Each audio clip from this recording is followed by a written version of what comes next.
तो बच्चों, आज का हमारा टॉपिक है मोशन, जो पहले से पढ़ रहे हैं चैप्टर नंबर 3 से। मोशन करना आपको पता है क्या होता है, motion on a linear path. But इस चैप्टर में, चैप्टर नंबर 7 में बच्चों हम पढ़ेंगे motion of a centre of मास। यानी जो हम सेंटर ऑफ मास अभी तक पढ़ रहे थे, हर बॉडी का अपना एक सेंटर ऑफ मास होता है। जैसे ह्यूमन बॉडी का यहाँ पे जो माना जाता है ये होता है सूर्य चक्र, सूर्य चक्र बोलते हैं इसको, तो ये सेंटर माना जाता है। हालांकि ऐसा कुछ है नहीं, बट ये पता होना चाहिए आपको, यहाँ पे सूर्य चक्र होता है। तो इसी तरह हर बॉडी का अपना एक सेंटर ऑफ मास होता है, और जब वो बॉडी मूव होती है तो सेंटर ऑफ मास भी मूव होता है। तो क्यों ये हमें पढ़ना है?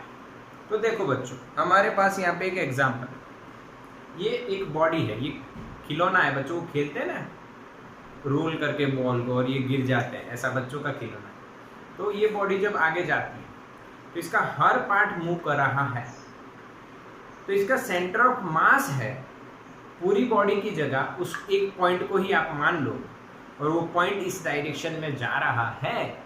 इसका मतलब पूरी बॉडी ही उसी डायरेक्शन में जा रही है। यानी पूरी बॉडी के बारे में स्टडी करने के बजाय सिर्फ एक पॉइंट को कंसीडर कर लो। समझ में आया कि नहीं बच्चों? तो उसी को हम बोलेंगे motion of a centre of mass. समझ में आया? हाँ के ना? क्लियर? यस और नो? हाँ, तो हम स्टार्ट कर रहे हैं बच्चों, motion of centre of mass. How to study this?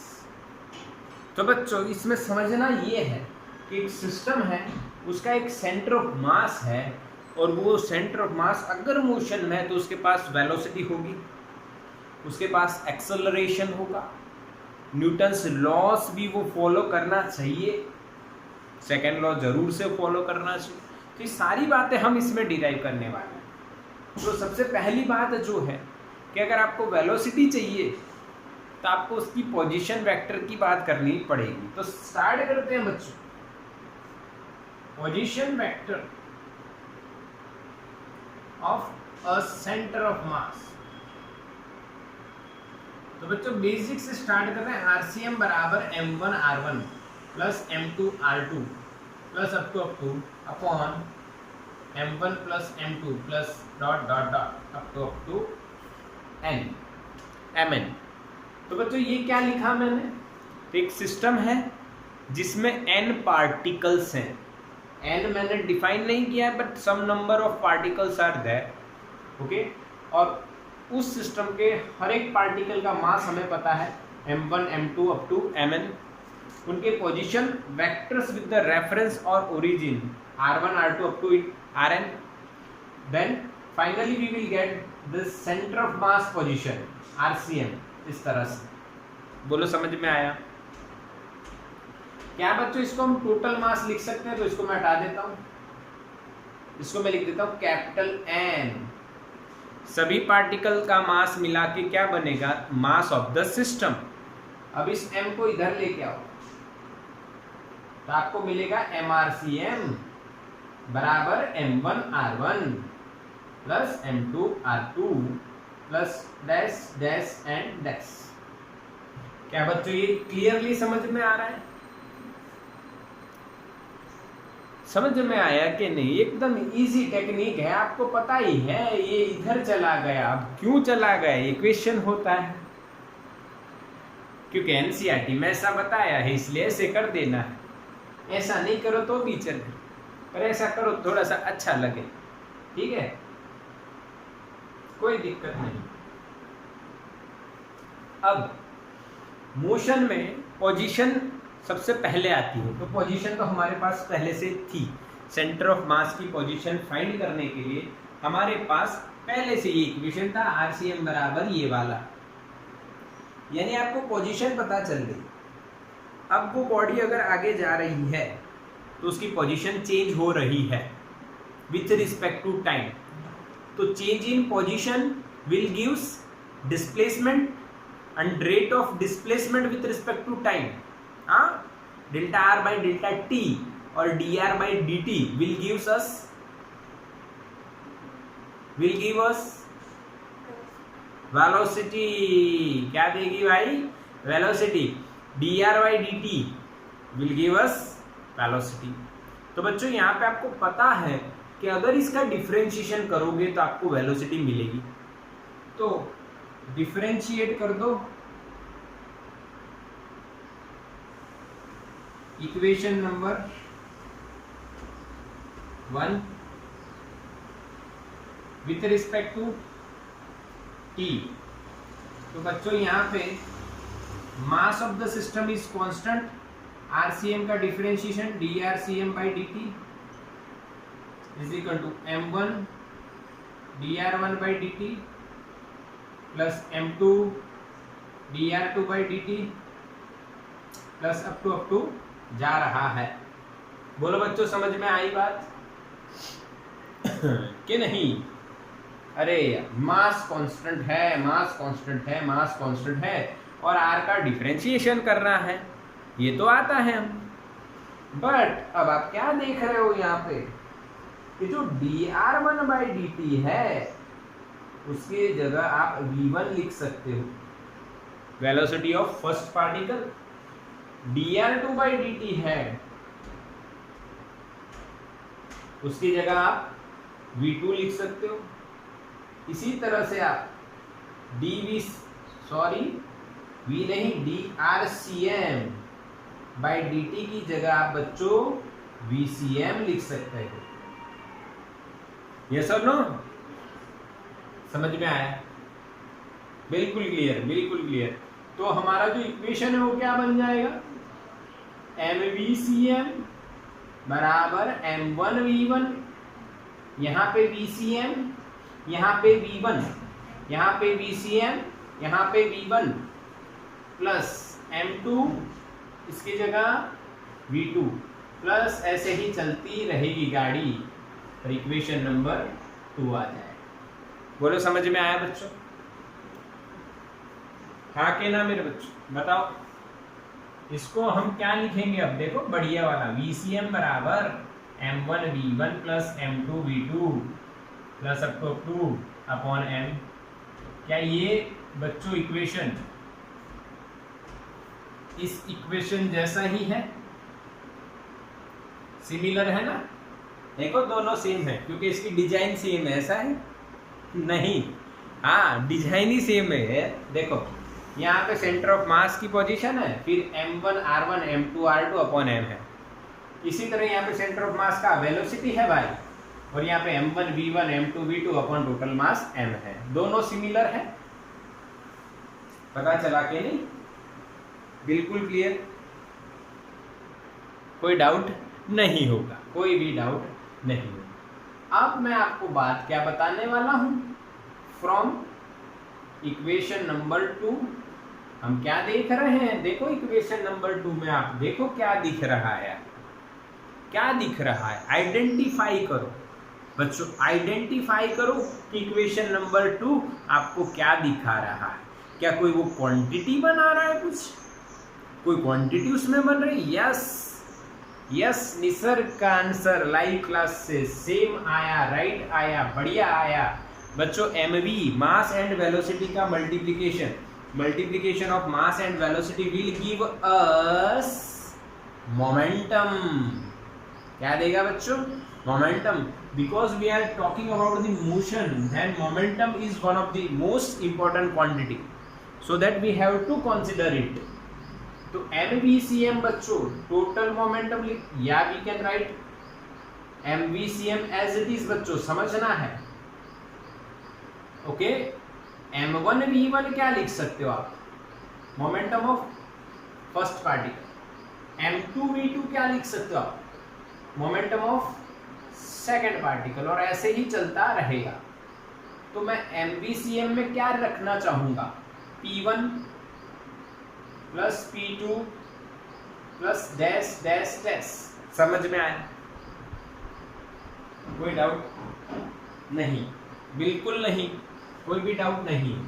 क्या बच्चों इसको मैं ऐसे लिख दूं? mvcm बराबर p का मतलब है total momentum of system, equation number 3, yes और नो? पहले की मोमेंटम P1 दूसरे की, P2 तीसरे की, P3 चौथे की, P4 पांचवे की, P5, तो टोटल क्या होगी सिस्टम की मोमेंटम P। जहां पे P आप क्या लिखोगे बच्चों? P is equals to P1 plus P2 dash dash dash. बोलो समझ में आया? Total momentum of the system of particles, yes, P is equals to P1 plus P2 up to. तो यहां से एक कंक्लूजन आप कर सकते हो, if you want to find out total momentum of the system. देखो बच्चा, मैं क्या बता रहा था कि पूरा जो अपना एक ऑब्जेक्ट है, अपना जो एक ऑब्जेक्ट था ये वाला, इसमें बहुत सारे पार्टिकल्स थे, यहाँ पे था, यहाँ पे था, यहाँ पे अलग अलग अलग अलग बहुत सारे पार्टिकल्स हैं ये, ओके।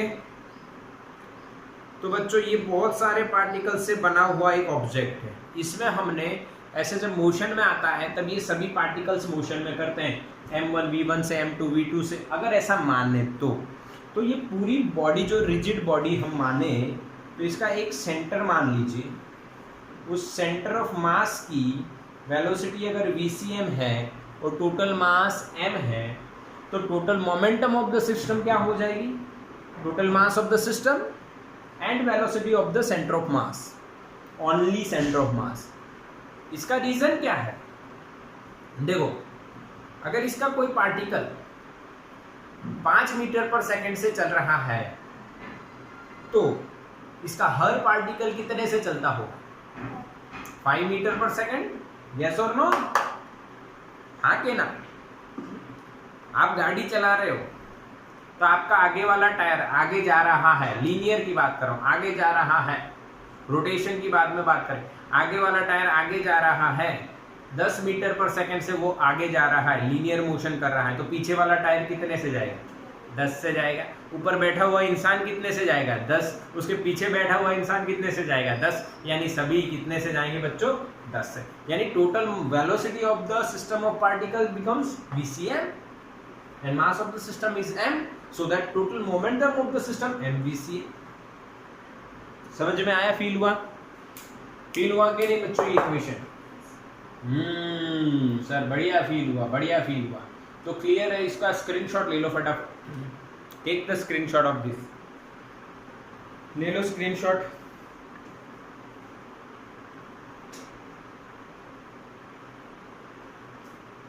स्क्रीनशॉट लिया बच्चों? हाँ कि ना? लिया कि नहीं?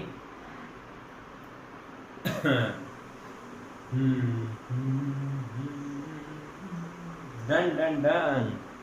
चलो अब आगे बात करेंगे। देखो क्या, मोशन में वेलोसिटी समझ ली आपने, पोजीशन पहले समझी, फिर वेलोसिटी समझी, अब समझे आपने मोमेंटम, तो क्या एक्सेलरेशन को भूल जाओगे?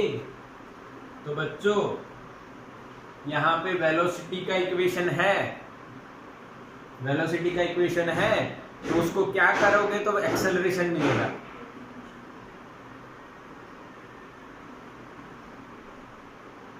Differentiation, yes, differentiate equation number 2 with respect to time. यार वेलोसिटी का तो डिफरेंशिएशन आपको क्या देगा? एक्सेलरेशन। तो करते हैं क्या है बात, m is constant, dvcm by dt is equals to m1 d1 by dt plus m2 dv2 by dt बच्चा, प्लस अप टू चलेगा। अरे अब बताओ तो क्या आप लिखोगे? dv1 by dt को आप क्या लिखोगे? क्या acceleration of first particle. dv2 by dt को क्या लिखोगे? Acceleration of second particle. ऐसे लिखते रहोगे। और dvcm by dt को क्या लिखोगे बच्चों? एक्सेलरेशन ऑफ सेंटर ऑफ मास। क्या मेरी बात समझ में आ रही है? हाँ कि ना? चलो तो ये इसमें पुट कर देते हैं, तो बच्चों हमें क्या मिलेगा? देखो m ACM is equals to M1 A1 plus M2 A2 up to, चलेगा ये? यार ये तो बढ़िया इक्वेशन आ गया। इक्वेशन नंबर कौन सा हो गया? ये 4। और क्या ये इक्वेशन इस तरह से सेम पैटर्न वाला लिख सकते हैं हम लोग?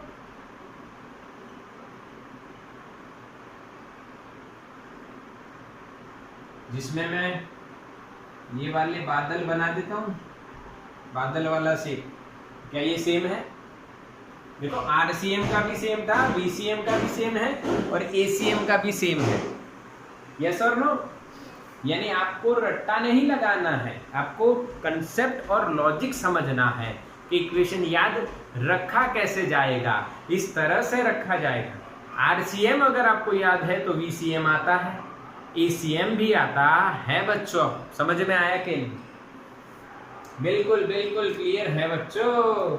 यस यस यस, आ गया समझ में?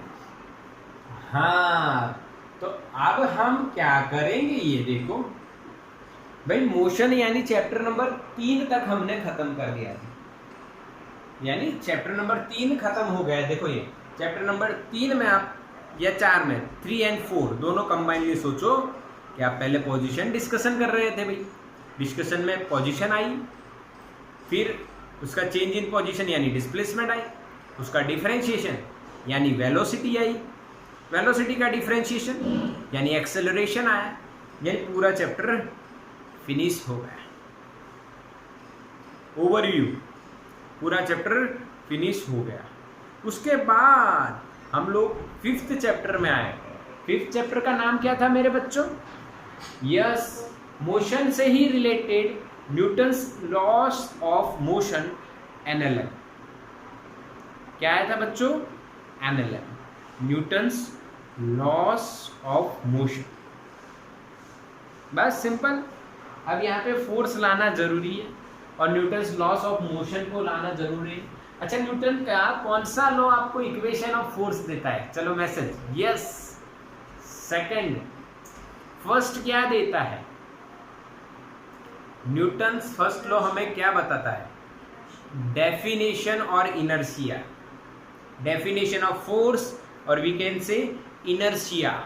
Yes, second law equation of force. Third law property of the force, action and reaction equal and opposite होते हैं। चलो तब NLM में एंट्री मारते हैं। तो यहाँ पे इसको हम क्या लिख सकते हैं? देखो MACM तो सही है भाई, पर ये क्या हो जाएगा? M1 A1 force on first particle, M2 A2 force on second particle up to dash dash dash.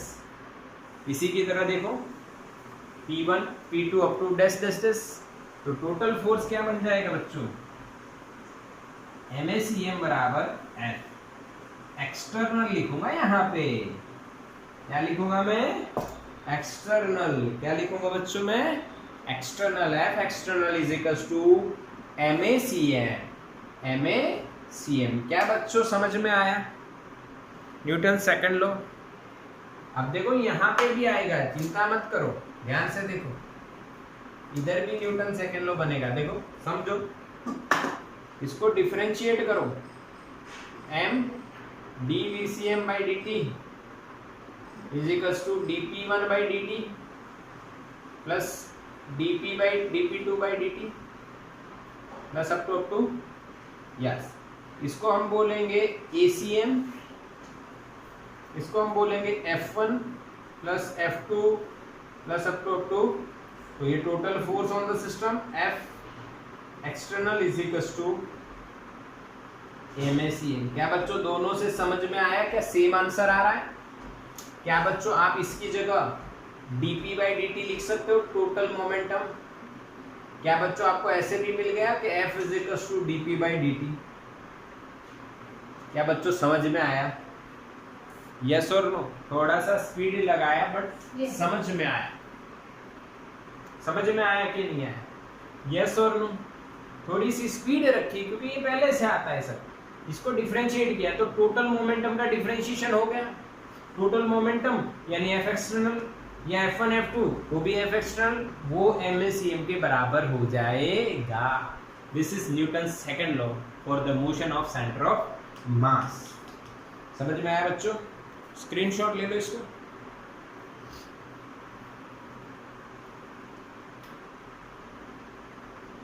Done? Okay. यानी मोशन में आप बिल्कुल सारे इक्वेशन पढ़ ली, सारे इक्वेशन पढ़ लिए बच्चों। अब इक्वेशन में यहां लिखूंगा, आप समझ लेना। देखो सारे इक्वेशन लिखते हैं हम लोग मोशन के। पहले पोजीशन की बात कर लेते हैं। Of centre of mass RCM क्या लिख रहे थे? m1r1 plus m2r2 dash dash dash upon m। Second velocity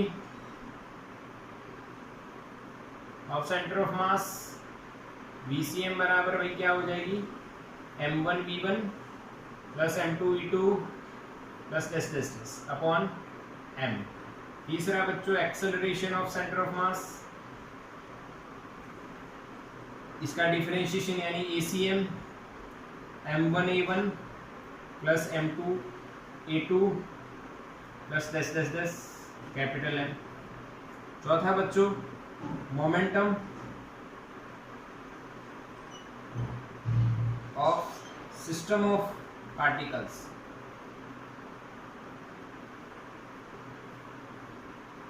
P बराबर बच्चों mVCM आया था, जहां पे P क्या है? P1 plus P2 plus P3 up to Pn। क्या बच्चों ये सारी इक्वेशन आपको याद रहे? समझ में आ रहा है कि नहीं? उसके बाद हमने क्या देखा? Newton second law. Newton second law क्या है बच्चों? F external is equals to dP by dt m ACM और we can write m dVCM by dt ACM की जगह। क्या बच्चों समझ में आ रहा है? For the motion of centre of मास। तो बच्चों यहाँ पे मोशन ऑफ सेंटर ऑफ मास के सारे इक्वेशंस हमारे यहाँ पे क्लियर हो चुके हैं। बिल्कुल एक एक इक्वेशन कहाँ से कैसे आया वो आपको पता चल चुका है। तो इसका स्क्रीनशॉट ले लो बच्चों।